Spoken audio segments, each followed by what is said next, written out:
I came to see the premiere of Lucia di Lammermoor here, and while sitting in the auditorium watching David Alden's production of Lucia, it came into my head, we need to do the Rite of Spring on this stage. So, I mean, how do I explain that with any degree of kind of logic or reason? That's kind of how it happened. And I came out of the theatre, and it was a wonderful evening, actually. I really enjoyed the production. And I came out and I saw John Berry standing at the bar. And I know John because we've talked about doing stuff here, me doing stuff here before. And for various reasons, couldn't get it to happen.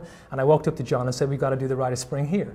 And he went, okay, yeah, and that's a great idea. And I didn't think I'd hear anything about it again. Because I guess it's a huge piece. It's a huge orchestra. It's going to require a sizable cast. It's a ballet. Why are we doing a ballet at the English National Opera? But about, I don't know how many months passed, but then I got an email from John saying, I talked to Ed, and he's really excited about this idea of doing the Rite of Spring. And of course it makes sense. I mean, Ed, who wouldn't want to conduct the Rite of Spring? If I was a conductor, I'd want to conduct the Rite of Spring.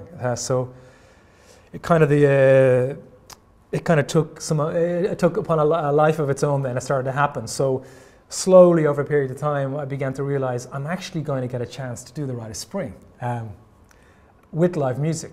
And that's something that probably doesn't happen very often. I went to see Pina Bausch's Rite at Sadler's Wells, and of course, even Pina doesn't tour a full orchestra, you know. I did see her production of the Rite of Spring once with a full orchestra in the Netherlands, and that was a kind of a formative experience.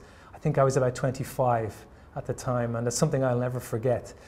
So, doing the Rite of Spring on the Coliseum stage with a full orchestra is really something that I would like to go to the grave having done.